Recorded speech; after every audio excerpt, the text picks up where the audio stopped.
I just want to welcome everyone. I'm Leslie Krumholtz. I'm the co-founder of Hugo Health Kindred. Kindred is building a network of what we call data-enabled people, meaning that you have the ability to collect your data and make you a more powerful patient. And in this case, the community is made up of people who are impacted by COVID and who want to contribute to research, and do that in partnership with leading scientists. And so the Listen study is the first study that is enrolling from the Kindred community. If you haven't joined Kindred or joined the Listen study, I strongly encourage anyone who's not a member yet to do so. And you can go to kindred.hugo.health to get more information about it, and you can join from there. Personally, I just want to say thank you to our hosts who are members of the Kindred community, but have stepped up and have joined what we call the Kindred COVID Task Force on Kindred, and they have been amazing. If anyone from the Café today is interested in joining the task force, we're always looking for new members. So please reach out to Talia, and she will get you all set up. It's talia@hugo.health. So Maeve, I'm going to pass it over to you, serving as our moderator today. And we've got 7 people from the community who are going to be helping guide you guys through this conversation, and just really excited and so honored and thrilled to have everybody here today. All right. Hey guys, thank you guys for joining. It's a more intimate group today, which I think is kind of nice for this type of fireside chat. So hopefully we'll hear, your thoughts and a bit about your experiences as well. Today is really going to be about discussing our symptom management, any treatments that we found beneficial, challenges along the way, as well as hopefully highlighting some positives that we can take away from our experience, as difficult as that may be. I do want to highlight that our experiences with our treatment is just that. They are not recommendations. It's just what we have found as patients to be helpful for us. But hopefully they can maybe serve as a springboard to have a conversation with your doctor around whether or not it is safe or beneficial for you. So to start, we're going to just allow the panelists to introduce themselves, tell a little bit about their story, and then we will take some questions and answer to the best of our ability. But you guys may have questions that we're not able to answer fully. Please be aware we're patients just like you. Please definitely put your input into the chat section. All right, so to get started, I will tell you a little bit about myself. I am from Mystic, Connecticut. I have 1 daughter and another baby girl on the way. I am vax injured. I was a speech pathologist, still am, licensed and such, but not working at this time. I had a Moderna vaccination with the first one, had some symptoms, but were easy enough to kind of brush off. Got the second one. And then about a week and a half later, that's when most of my symptoms really came on. So for me, most of my symptoms, I'll just kind of share some of the main ones. Started with those blood spots, petechiae, which kind of occurred spontaneously or with gentle scratching. I then developed a sunburned skin sensation, went on to be diagnosed with POTS. That explains some of my symptoms, but not all of them. A lot of random pains that would kind of come and go, pretty consistent rib cage pain across the entirety of my rib cage.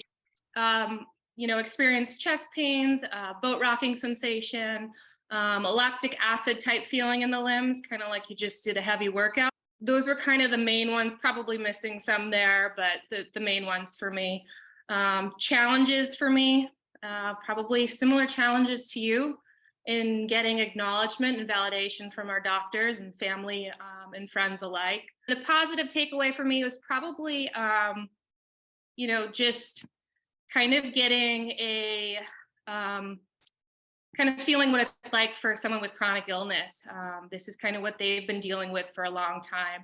And growing that empathy for me was a positive takeaway. So that's a little bit about me. I'm going to go on to our panelists now, who are going to share a little bit about their stories, introduce themselves. I'm just going to kind of go down my screen. Nicole, we'll start with you since you're next to me. Do you want to introduce yourself? My name is Nicole. I live in New York City, and I'm vaccine injured. I received the Johnson & Johnson vaccine in April 2021, a week before it was paused, if anyone remembers that. I had a rapid onset of symptoms. Within 6 days, I experienced a severe burning sensation in both of my arms, confusion, short-term memory loss, visual disturbances, slowed processing, leg and arm weakness, extreme fatigue, numbness, myoclonic jerks, internal vibrations, acute weight loss, and probably more that I'm not recalling. I have no clear diagnosis. It's very hard to get a diagnosis. Been spending over a year and a half seeking diagnoses and chasing them. And I'll tell you what they came up with so far. Suspected small fiber neuropathy, except a biopsy that you need to diagnose that was not positive. Large fiber neuropathy as per an EMG, visual convergence disorder, where my eyes have problems focusing. Lyme disease that was possibly reactivated because I had that many years ago, or it could have been something underlying that wasn't discovered until after the vaccine. POTS and suspected mast cell activation. Also abnormal labs, probably too many to mention, but high cytokines. If anyone heard of high cytokines and cytokine storms in COVID, I have very high cytokines, even higher than an active COVID patient, I was told. As far as treatment, I've been on and off antibiotics for over a year.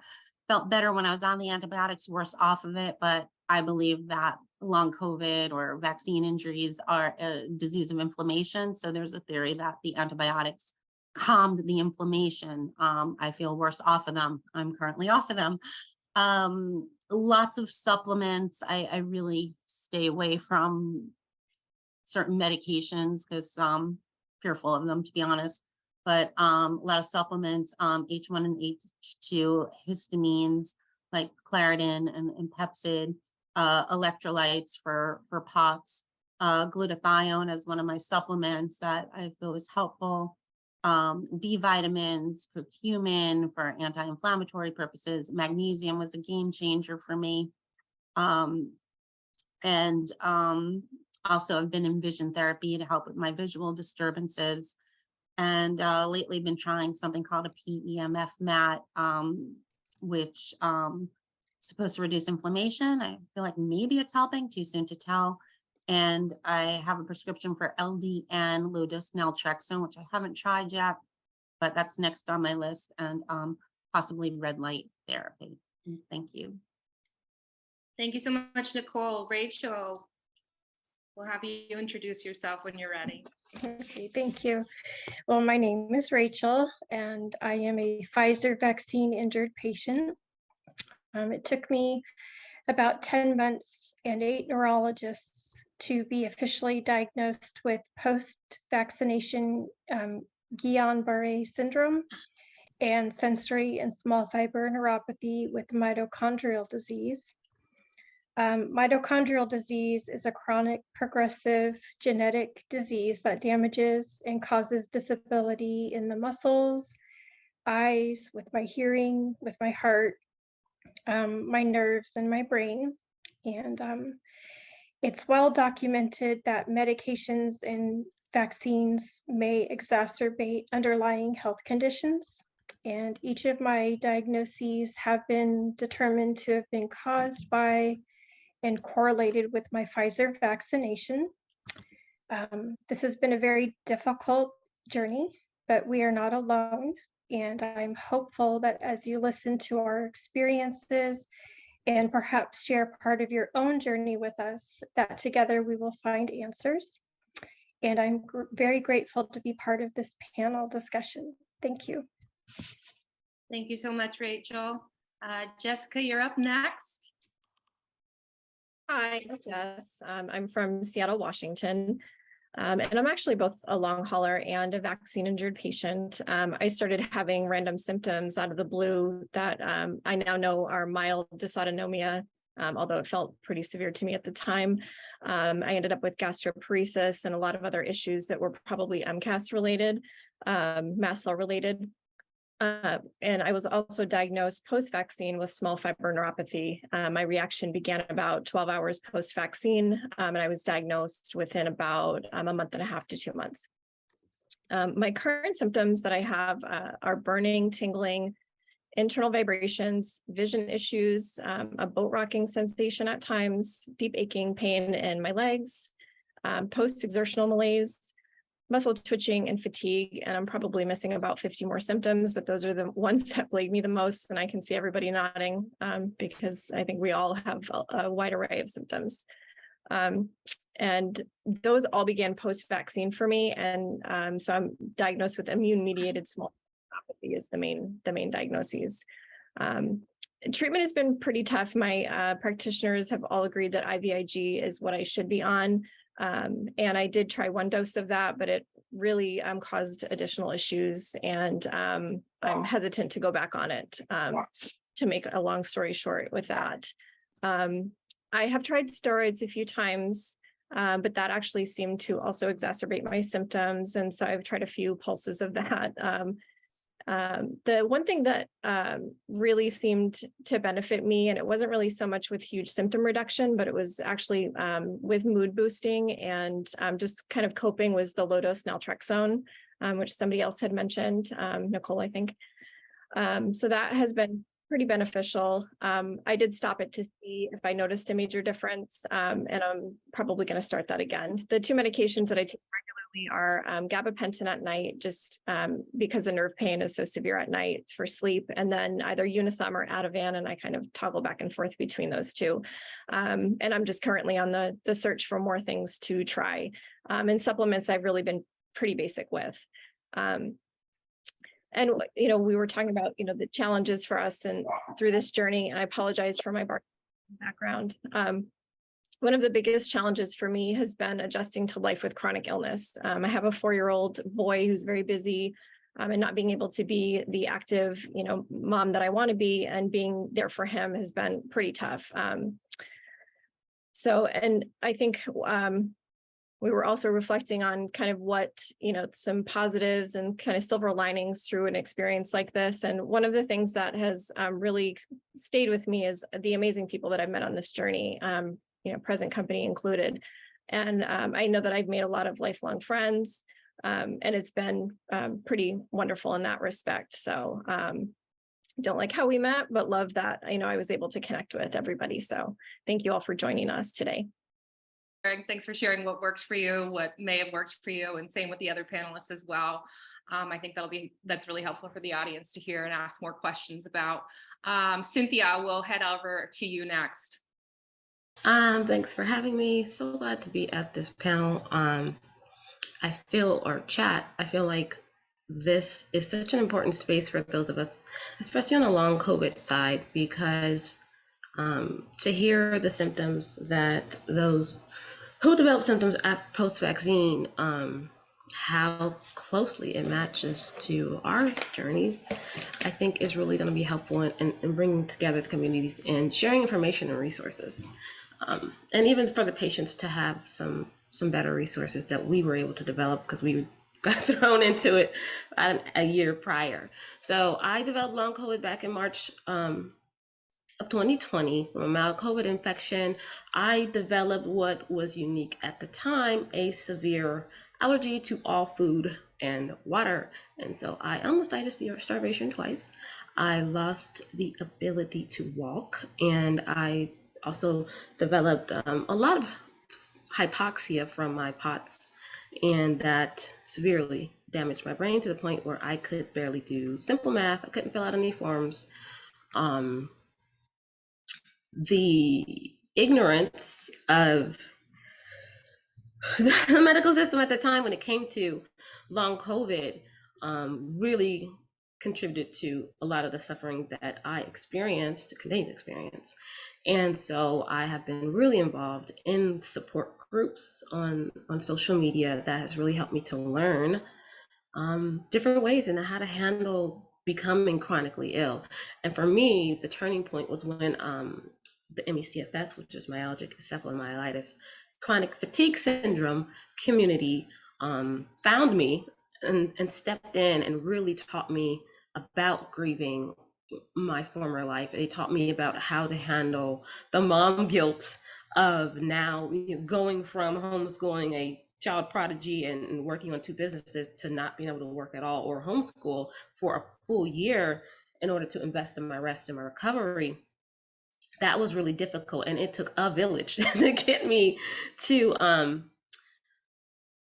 better place mentally, emotionally, physically. They really helped put a name to my symptoms that I didn't even know. Like, I developed multiple chemical sensitivity after my it was a delayed reaction after getting Moderna. And so I didn't know that had a name. So basically I now react to air as well. So, and I react to things that I touch, like metals or water or really anything. And so that made my already severe mast cell activation syndrome issues just really difficult, on top of my ME/CFS symptoms of crippling fatigue to the point where I can't even like reach a bottle to hydrate myself because I'm so exhausted just from doing that. And my POTS, my dysautonomia, was so not regulated that my heart rate would be up at like 150 if I just wiggled my pinky while sitting down. And I was improperly diagnosed with having anxiety, and I knew I didn't have anxiety and the eating disorder. And as a foodie, it's not me. And so I'm just here to let you guys know that I, as a long hauler who also experienced post-vaccine exacerbated symptoms, really would like to be more a part of the recovery of those who have just started experiencing this post-vaccine. So I'm definitely available to help you find resources. I know a lot of you guys are looking for doctors and looking for different, who has tried this and what. And we only have a short period of time here, but I want you guys to know that there are some of us on the long COVID space that are happy to do the work to make sure that you guys have more resources and understanding of what's going on in your body and naming those symptoms that are so hard to describe, much less know the name of. And if you don't know the name, then you can't go to your doctor to say, hey, I need treatment for this. So I'm really glad to be here, and thanks for having me. Thank you, Cynthia. And thank you, for being here with us as Vaxxinjured as well. You guys, I know, have been hugely beneficial to me in order to understand my symptoms a bit more. So appreciate that. Denise, would you mind sharing your story? Okay. Hi, everybody. My name is Denise Hertz. I'm a 66-year-old retired gastroenterologist in Santa Monica, California. I practiced gastroenterology for 33 years and retired in late 2020. 2 months later, I got my first and only Pfizer vaccine. Within 30 minutes, I developed facial burning, blurred vision, ringing in my ears, a numb tongue, and a very high blood pressure. Within the next 24 hours, I became acutely ill and basically went to bed for about 7 days without emerging, except to go to the bathroom.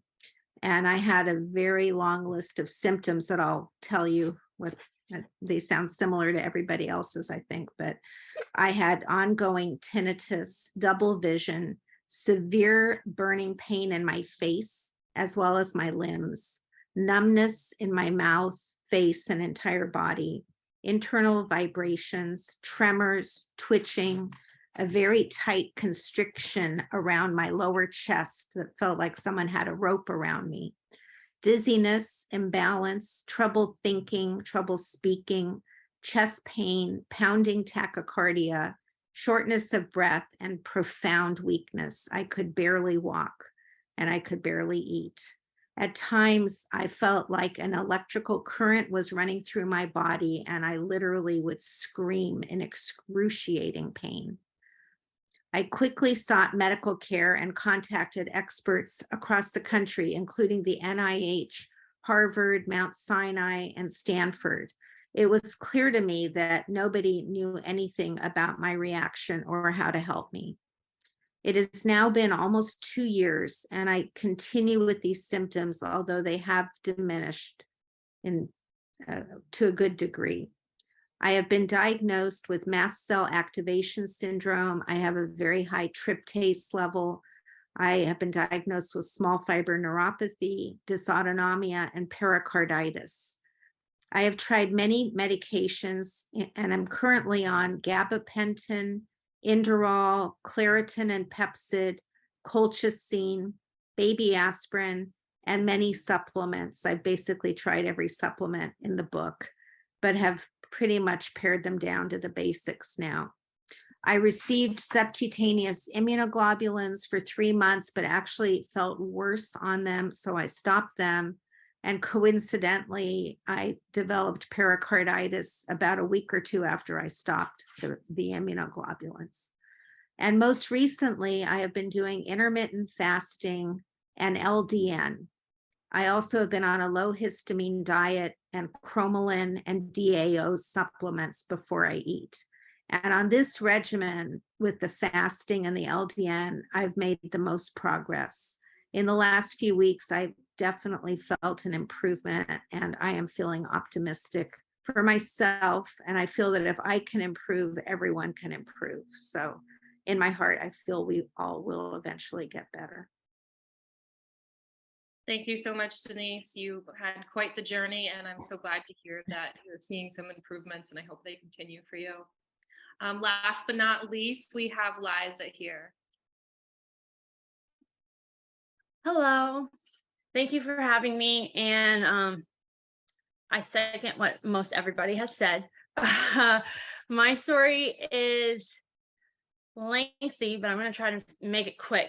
I got COVID June 2020, and it ended up being severe. I was struggled to get healthcare, and 5 weeks later, I ended up in an ICU for about a week. Then I went to a rehab hospital for about 3 months. My symptoms started off as respiratory, progressed to GI, and then neurological was creeping in. By the time August was around, I had lost over 30 pounds. I couldn't eat anything. I developed full-on body tremors, internal vibrations, all those things, ataxia, and I lost my ability to walk. It was so severe that I couldn't get my feet on the ground or have any control of my movements. So at that time, it was like we didn't know what was going to happen with me. So my doctor started just like taking pictures and videos and just sending them out all over, and found somebody who had done a procedure, a neuromodulation device implanted in a spine of his father, actually, who had Parkinson's, to kind of change that signal affecting the central nervous system. And he thought, oh, well, that might do the trick. The trial was minimally invasive enough for me to go ahead and say yes, in comparison to all of the other options that were available to me at that time. It was successful. And then I ended up getting a permanent implant. In June 2020, I got my second implant. So I'm at T7 and C3. Since then, I have been diagnosed with the trifecta. I have hyperpots, polyneuropathy, MCAS, chronic migraines. I got all of them, plus some of the psychological ones. Like I had ICU delirium and experienced hallucinations and things like that. So what have I tried?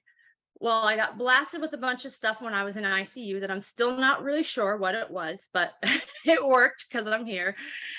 And I have done every form of physical therapy. Well, I don't know about every, but pelvic, regular physical therapy, vestibular, I was in a dysautonomia and Parkinson's type rehab program. I've been in a brain injury clinic getting care. I've seen speech therapy for my speech because I had to get it back, eating and breathing, and the neurological issues.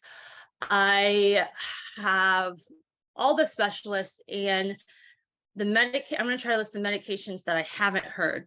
Low dose naltrexone I heard, which is great for me. And then MCAS, solving the MCAS really helped a lot of stuff. I'm with Ketotifen, and then of course the H1 and H2, which Cynthia actually introduced me to when I was in the hospital, and cyproheptadine. Then I'm on Horlaner or Ivabradine for my hyperpots. I'm on Mestinon. I'm on oh gosh, what's the other one that goes with Mestinon? I might have to come back. Then pantoprazole, sucralfate. I recently developed a neurogenic bladder, and so I'm on some medication for that. Some mood disorder medication. One of the most interesting treatments I tried was EECP, though, external counterpulsation therapy, which was one of the things that got me from, I was able to stand up and brush my teeth for the first time after doing that. So that was a big one. But I've tried a lot, even more. And if you want to know anything about that, please reach out to me. I'm happy to talk about it. One of the positive things is when I was facing some really not good prognoses in the hospital, I found strength and I found connection online through people, which I never thought that I would like be online, joining support groups and talking to strangers about this stuff. But it was tremendously helpful, not only for my psyche, but for my medical care too, because we're able to provide these tools that we've all used in what worked and what hasn't, and develop that community. And I also found strength in realizing that I was willing to try something that nobody had done to get what I wanted, and that was a big thing. So I thank you all for having me, and thank you for being here. Thank you, Liza. I think you make a great point about joining a community. These online support groups, many of us are in already, have been, I know for me personally, hugely beneficial for knowing which tests to perhaps ask my doctor about, and as Cynthia mentioned, putting a label to your symptoms to ask your doctor about as well. Going off of that topic, we had a few questions that some of the guest members pre-submitted. And one of the questions was whether anyone knows if there are any in-person support groups for long COVID patients. So I'm going to start with asking the panelists first, but if you as audience members can answer these questions as well, please definitely put your input into the chat.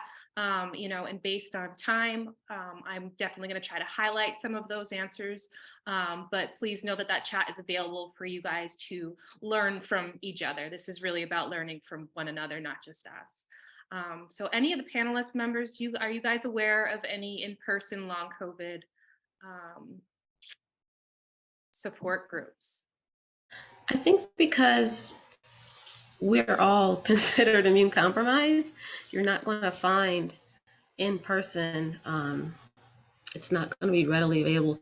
I would say the best chance of that is to find an online support group for your state, and then from within there, ask those that you connect with or whoever is near your area to meet up. I've been able to meet up with some people when I attended a protest outside of Capitol Hill a couple months ago. And it's very rare. Like, they only do it once a year because it's really hard to coordinate when everyone is sick and you don't know how long you're going to be well. And you could try to do it 2 weeks later, but you don't know if you're going to be in a flare. The organizers have to then organize. It's really difficult to organize chronically ill people to be together, present in one space in a safe way. So you're going to have to kind of go at it alone. I know a lot of us from March 2020, whenever we travel for different studies, we would stop and visit each other. So I know lots of people that have went and traveled and met each other. And so that's probably the best bet. If it's either going to be a protest or you do it yourself by connecting with your state groups, I think that will be the best way to find to develop it on your own. And to just touch on that, There's React 19 has different support groups for different states. So you could try going on to react19.org and search for your state, and you might find, even if it's not the whole group, you might find some individuals that would be willing to meet up with you. I've done that as well. I've actually got to meet up with one person in my area, but yes, it becomes very challenging when everybody's immunocompromised and kind of flaring, on and off. So, yeah. Someone asked in the chat section, how do I find groups to belong to, such as long COVID? For me personally, I've joined a number of long COVID and vaccine injured groups on Facebook. I find that they have the most members, so I get the most feedback there. In addition, Twitter is another space, although, it's not like an active support group. I find there's a lot of opportunity to connect with researchers and physicians that are actively working to treat both vax and long COVID. And you'll find a lot of people that are long COVID and vaccine injured on those platforms as well. In addition, one of the last Kindred cafes we had Dr. Jackson on. Maybe Talia or Leslie can remind us where his practice is, if you happen to be in the area. He holds a long COVID support group. I can't remember if we asked him if he knows of any others, but I wonder if we reached out to him if he has any other connections. So that might be an avenue as well. Yeah, he's at the Vanderbilt he runs up the Vanderbilt long COVID support. And Talia, you might want to mention at this point what we're trying to do, even within Kindred, and trying to put together that resource. Can I say real quick, I have a resource too. I'm going to put it in the chat. It's a licensed mental health therapist for chronic health conditions, but she does Zoom. So. Yeah, everyone. So we're trying to build sort of a resource guide of long COVID and vaccine injured support groups, whether in person or online. And that's going to be going out every week in the Kindred newsletter that's sent out on Fridays. And it's going to be a living document that we're just going to keep adding to, and you keep it on the Kindred page for you all. So if you do have any recommendations, please be sure to fill out the Google form in the email that will be sent out tomorrow. And share it all across social media and with all your friends. Thank you. Denise, you had your hand up. Yes, I was going to ask Leslie if Dr. Putrino at Mount Sinai has any support groups for long COVID, because I know he has a great program. Yeah, that's a great question. I actually think he may. I don't know offhand if he does, but I would not be surprised that might be a place. It's at Mount Sinai, so people could just kind of Google Putrino Labs and David Putrino and see if there's some support groups going through there. He is going to be a guest of ours in January, so for the next cafe. So we'll be able to. He might have other resources too that we can get. Thank you. I want to make sure we get to different topics here. I see some hands going up in the audience, and I'm not able to see everyone's screen all the time. So definitely please put your thoughts in that chat comment so we can get to as many questions and topics as possible. Going off of, where we can find support groups, one of the questions that was asked that was pre-submitted was, what type of doctors are you seeing that are validating the vaccine injured or providing them with a diagnosis of vaccine injury? For example, are you seeing naturopaths, hematologists, cardiologists? I would assume it would depend on your symptoms. But for those who do have diagnoses, are they attributing it to the vaccine? And if so, how are they doing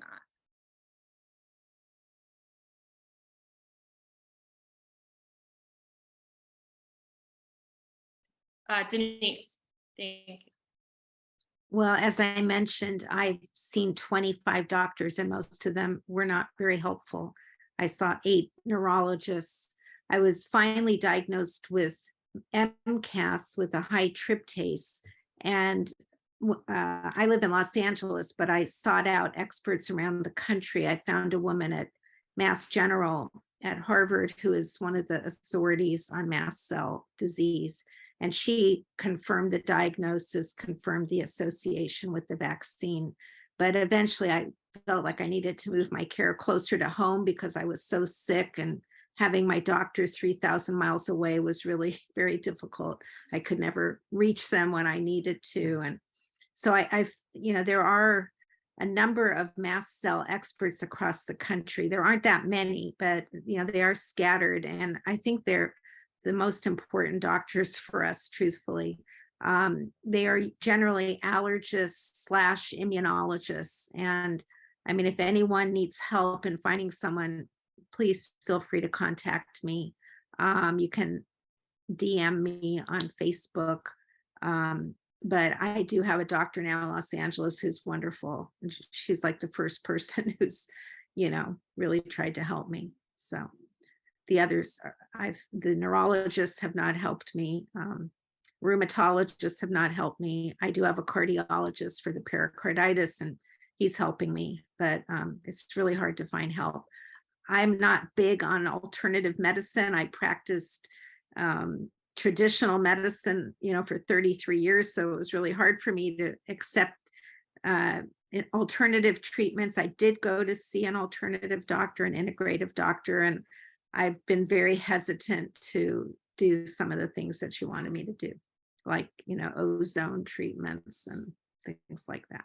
So I haven't done those yet. Thanks, Denise. Nicole.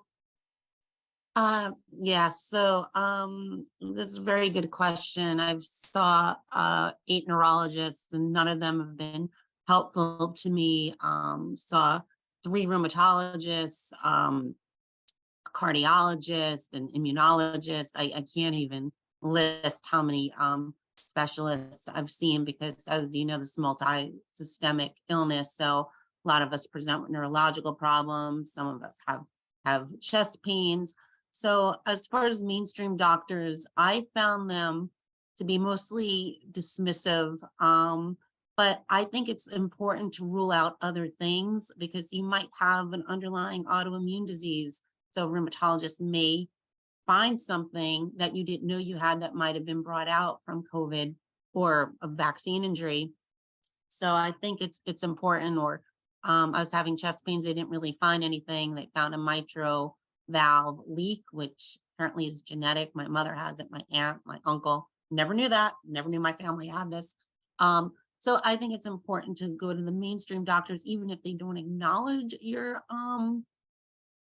injury or don't believe in long COVID, just to rule out some other things. I found the most help, and by no means am I cured after seeing at least 20 doctors, the integrative doctors, because I think they're more willing to listen. I think that they're less likely to dismiss you. And some alternative, vegan, healthy vegetarian, was a runner, very active before all this. Never saw an integrative doctor, that being said, until this happened to me. But there's certain supplements that could help with inflammation. So I found that helpful. And I also have Lyme disease. So Lyme specialists are kind of off the beaten path, although I don't think this is Lyme anymore. But one Lyme integrative doctor said, well, there could be a lot of things going on. And one of those things that happens in Lyme is mast cells. And they offered some supplements and told me to take the H1, H2 blockers. I'm no longer taking Pepsid. But I thought that was helpful, where even my allergist, a very well-known allergist in New York City, oh, you don't have mast cells, your tryptase was low. No, you can't have that. So they're not always aware of the nuances that this causes. So I wouldn't dismiss going to integrative doctors. They might not have the answers, but they might be able to offer some treatments that may help relieve symptoms. And it's a lot of trial and error. And I'm still trying, and some things, what works for me might not work for you, and vice versa. So that's my input. Thanks, Nicole. I want to highlight some of the chat suggestions that others have also presented here. Elaine speaks of a dietitian who specializes in the nervous system. So that's kind of an alternative mode to go. Who has some excellent long COVID resources and supports. NAMI has healing circles locally. Someone chimed in, you don't actually need to be at Vanderbilt for Dr. Jackson, since he does, I think it's weekly Zooms. So that's a really great one to join. Mental health chronic illness support group with Brittany Hundley, LMHC. You can research her on psychologytoday.com. Someone else asked how they can locate mental health providers that specialize in trauma. Thank you, Rachel, for pointing out that psychologytoday.com is a great place to go to look up providers based on your particular diagnoses. All right, another question here is a symptom question. I hear of people experiencing a wave sensation in their heads. This is something I frequently experience, but cannot put a name to it. Do any of you experience this? If so, have any doctors been able to explain it to you? Allison, this is from Allison. Any panelist members able to answer this, or hopefully an audience member can? An audience member can. All right, Cynthia. Yeah, I experienced that a lot in those early days, especially. It would feel like my head was going to explode sometimes. I also get that like rocking, unsteady feeling randomly as well, even now.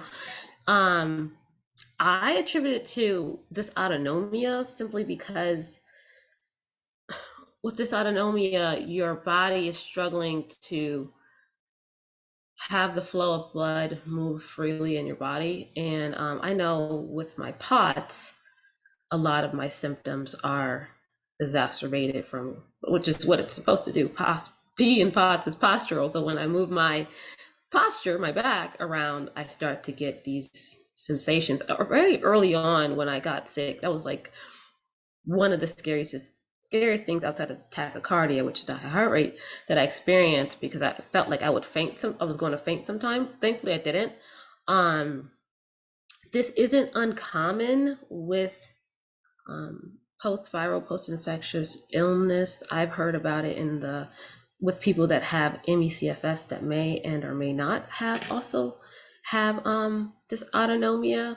So I don't know a name, but I have a feeling that there is a name to it, since it's not uncommon. So someone else could answer that. But know that I, with long COVID, very early on experienced that. I still experience it. I think Denise wants to chime in. For Denise. Some people call it disembarkation syndrome.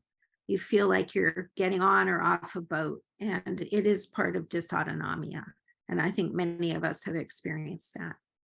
And I just wanted to say one other thing about seeking doctors and specialists. I talk to a lot of people who are injured. And if you're having a bad experience with the doctor, if you're not being acknowledged, you're being gaslit, move on. Don't waste your time with that doctor. I know it's sometimes hard if you're part of an HMO and you can't get a different doctor, but you have to insist upon it. Yeah, you may not hit it right at the beginning with the first person that's going to, that you're going to meet. So move on and get another opinion. Yeah, I have to second that, Denise. We have a comment here from Sarah Anaya, wondering about any good long COVID doctors in California, and them telling her that her difficulty walking is psychological. And that can be really damaging to the patient. I know a lot of us have experienced that type of thing. I think one of the things we can do before we necessarily move on to another doctor right away, when they, say those things to us, is bringing in the current research. It is getting more attention right now. And there is quite a bit of research out there showing that it's physiological and not psychological. Yes, there are going to be psychological components to it with all the trauma that, you all have gone through. But there's a good amount out there. If anyone has resources for Sarah with current long COVID research on the physiological impact that it takes in our bodies, please definitely put that in the chat. For the vaccine injured, I know React 19 has done a wonderful job of listing all the current, at least case studies and current research on there as well. That's something to bring to doctors. This study is something to bring to doctors. Dr. Kiko Iwasaki's research on the immunological impacts, that's physiological. showing that, these long COVID-like symptoms after the vaccine are obviously prevalent enough that it's getting attention and worthy of being studied.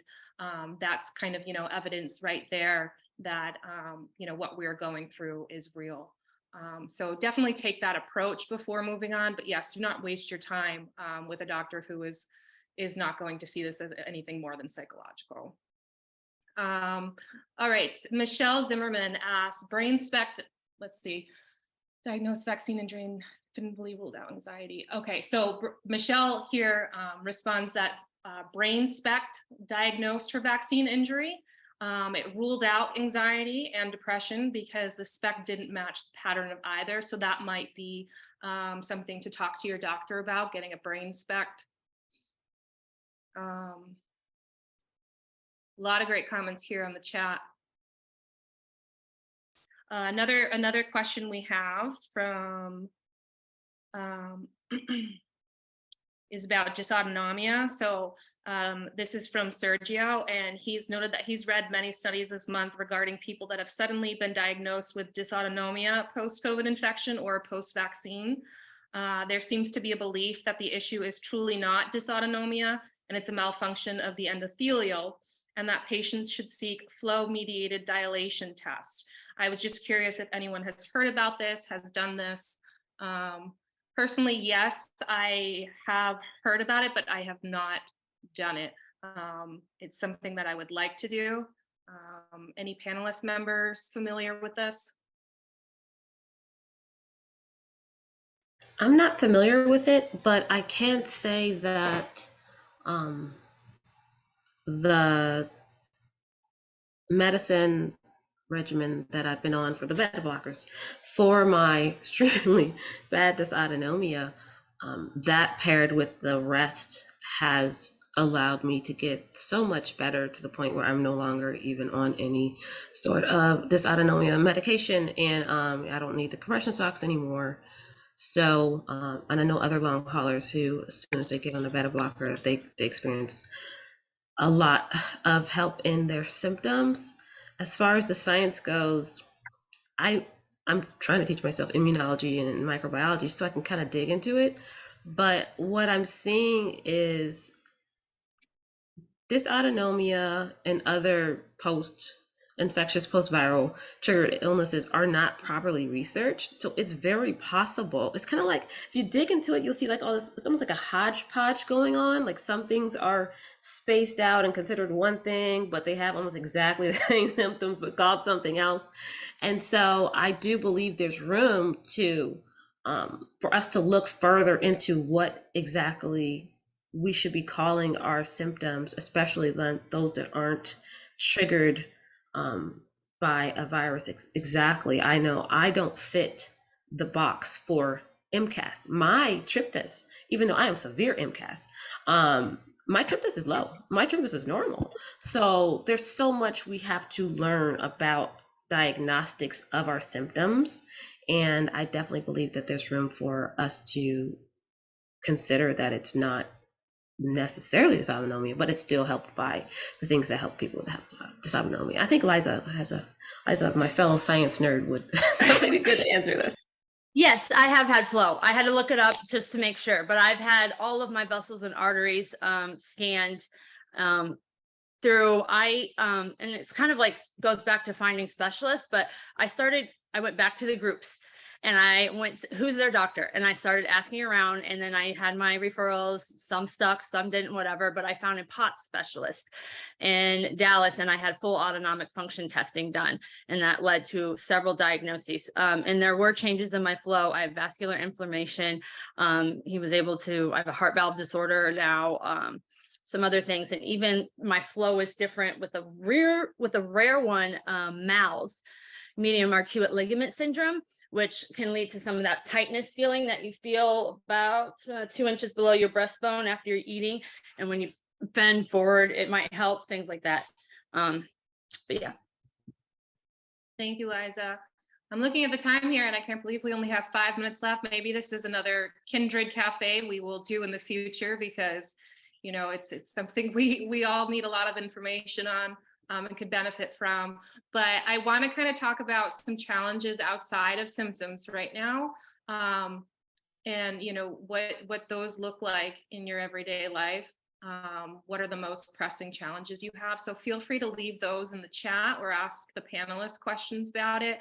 I mentioned my biggest well, maybe not the biggest challenge, but one of the largest challenges is that validation, but not just from doctors, from family and friends, to feel like your anecdote is just an anecdote, and dealing with that emotionally. I found that was difficult. What I did kind of need to do was practice acceptance in that with my friends and family. They weren't convinced right away that this could be a vaccine reaction. They thought maybe it was, an underlying issue that the vaccine resurfaced, or, coincidental, and such, because it was so new. It wasn't spoken about much yet. And one of the things I kind of had to recognize was that it was okay if they weren't, putting the vaccine as the causation to my symptoms. What I need to focus on most was, are they supporting me emotionally? Are they supporting me physically? Are they there as a friend? Are they lending an ear or a helping hand? And with time, I noticed that, the more I kind of broached the subject or invited them into the conversations, that really they were kind of on their own journey of acceptance, and came around to the vaccine being causative. So patience was a huge learning lesson for me, and just being okay with the fact that not everyone is going to kind of have the same views about the vaccine as I, but that they were there for me as a support, necessary support system. And for those that did not support me, emotionally or physically, or what I needed at the time, and were rejecting the idea of the vaccine, those are people that I kind of had to cut ties with and say, all right, well, then there's nothing more I can do. And, that phrase, if you kind of learn to know your friends in hard times. But if anyone else kind of wants to share some of their challenges, please definitely do on the chat. Let's see if I've gotten any already. Sarah here again. Losing my mobility and being dizzy all the time. No dancing, no walks. Not able to walk through a store, focusing on what I can do, but what I can't. That's hard. Yeah.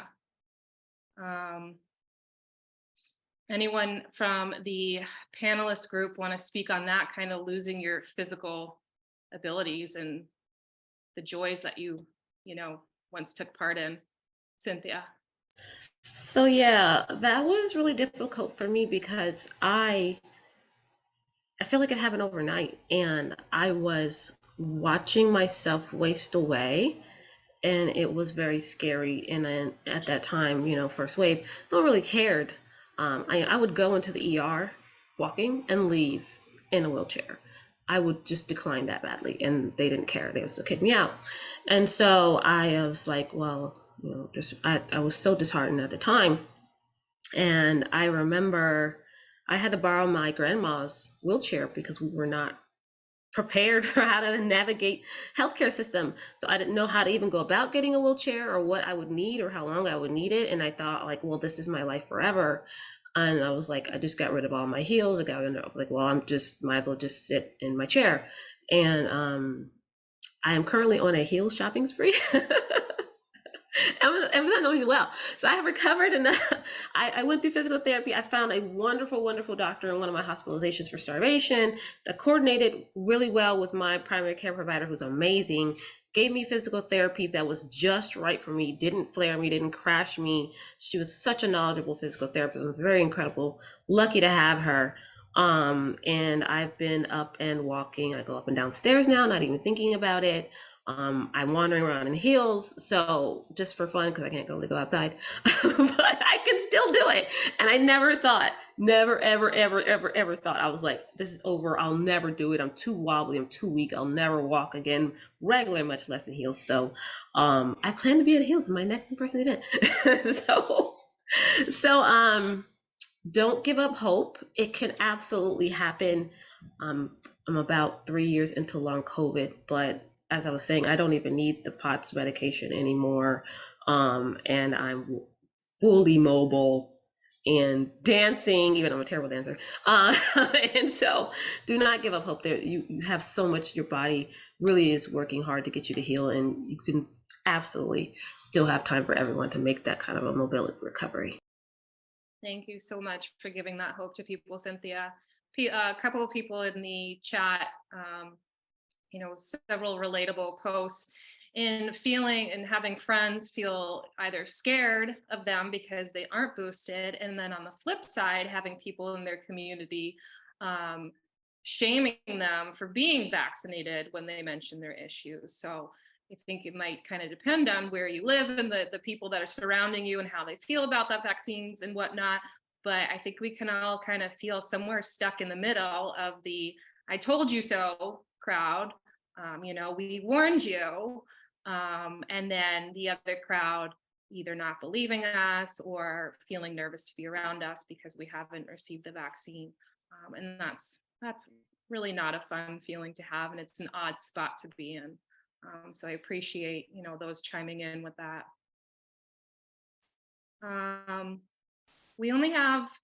We're probably going to wrap up soon because it's 5 o'clock, but I do want to end on a positive note here. I think we could go for hours and hours on all these topics, and I'd like to. But I think we can all probably take something away that is positive out of this really, really difficult experience. And I'd love to hear from you guys, one or two things that, you've taken away a silver lining in all of this. We can start with the panelists while those in the audience member kind of gather their thoughts and add here.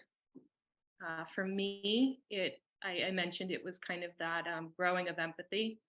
And I think I mentioned earlier too, patience, having to kind of be okay in the moment while research is being conducted, while it's spoken about a bit more. Yeah, great. Liza. Grace. And that's like something that I have to continually remind myself to practice, mostly for myself. Because you keep messing things up. But yeah, grace was a big one.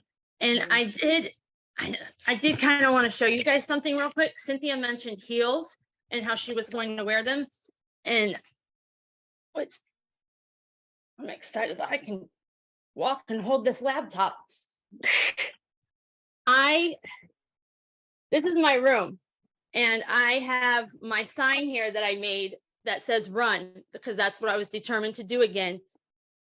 And there are my heels.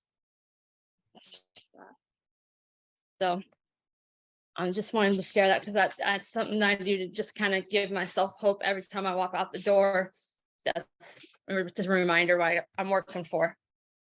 I love that, Liza. Thanks for showing that. I think seeing those little things we do for ourselves every day, it's inspiring.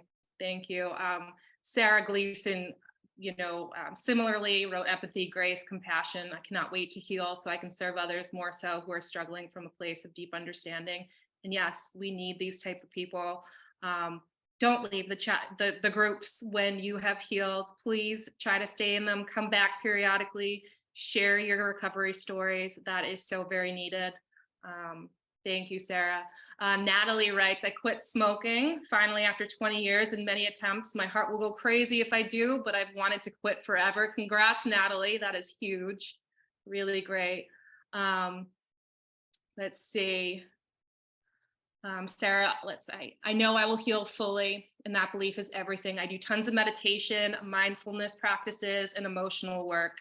Yeah, and these have been the best medicine. Our issues are not psychological, but there is so much power in how we relate to what is occurring. Absolutely. I think we've all kind of had to step into that zone of doing mind-body work. It's really kind of forcing us to, and that is going to be a coping strategy that we can take away and use for life. That's huge too. Margie. Patriots in the struggle, being part of a community, being able to help others, learning from others, producing and supporting a film, which she attached there. Looking forward to checking that out. and supporting a podcast called Dearly Discarded. Thank you for posting that. Rachel says, for those of us yearning for answers, I strongly believe participating in research is our best path forward because this is yet to be diagnosed, a diagnosed condition. Definitely. Someone had mentioned if there were any other research projects being conducted other than the Kindred study. I know NIH was doing one for the vaccine injured, but last time I reached out, they had enough participants. So there's a study at Columbia. They haven't had results yet. That was my first intro into the possible vaccine injured community through a Facebook post, but Columbia University in New York City is researching both long COVID and vaccine injured people and comparing the labs of both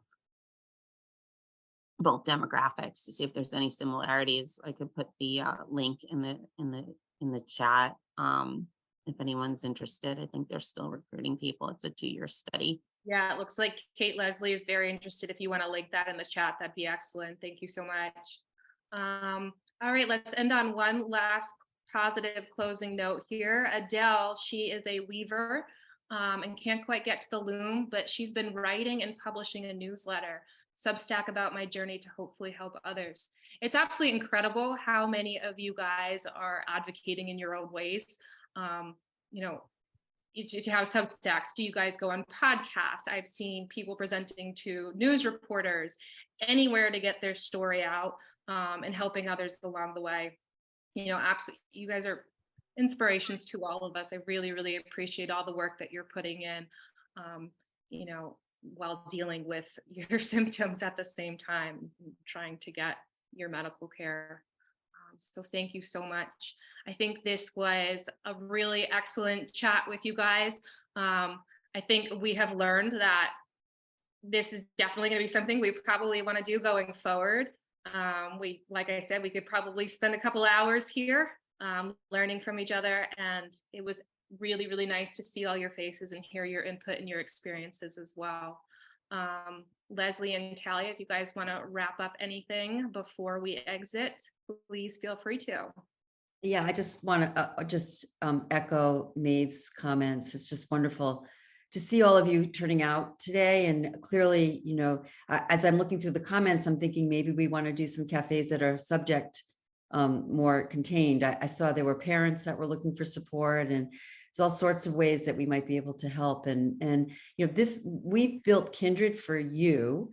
This is really an opportunity for people to come together and to learn from each other, as well as to participate in research, to help, as Rachel put in the message in the chat, that this is an opportunity for you to make a difference and to have your experiences help advance knowledge. And so, as I said, you know, we've got the Listen study going right now with Akiko and Harlan, but there will be other studies here as well. And the whole, the sort of the foundation to Kindred is that, as I said, data enabled, because you do have the ability to connect your health records for yourself and to answer survey questions. And I assure you that your data is safe on Kindred. We don't share it with anybody but whom you ask us to. And in this case, it's only to the Listen study right at this moment, but it does make research happen much more quickly and efficiently. And it's a race to find answers. And so we're trying really hard to help find those answers, but it's really with people like all of you. And so thank you so much for joining tonight or today, in some cases this afternoon, if you're coming from the West Coast, but we do appreciate all of you, and look forward to having more of these. So thank you for taking the hour with us, and to the panelists who were amazing. You guys you blow me away every time. You're welcome. Thank you for having us. I loved your idea, Leslie, of possibly picking. I think the audience gave us some really great ideas of, subtopics that we can delve into deeper. I agree. There's so much that, people can share and learn from. I love reading the chat and just seeing everybody sharing. That's we were wondering how this would work, fireside chat, but obviously this is all virtual and there's no fire.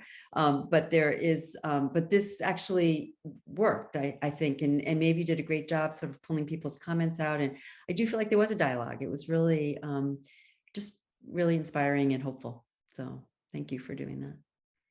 And Talia, do you have anything else you want to add? Just thank you everyone so much for coming. This has been wonderful. I'm just blown away by everyone's participation. So on the subject of, sort of sharing stories of recovery, hope, or challenges, whatever, if you want to share your story on the Kindred platform, please reach out to me, talia@hugo.health. You don't have to be a writer. I will do that for you. I will ghostwrite for you, but I think it's really important. Obviously, there's a lot of interest in hearing other people's stories as a way of support or just finding hope. And, for the people that weren't able to make it today, or, aren't able to sit and watch a whole video, maybe they'll want to read an article. So I think it's really important to keep those going. So if you have anything that you want to share, please contact me. Great. Right. Well, with that, I guess we'll have to end this time, but we'll gather again soon. So thank you so much, everybody, and be well. Bye. Bye.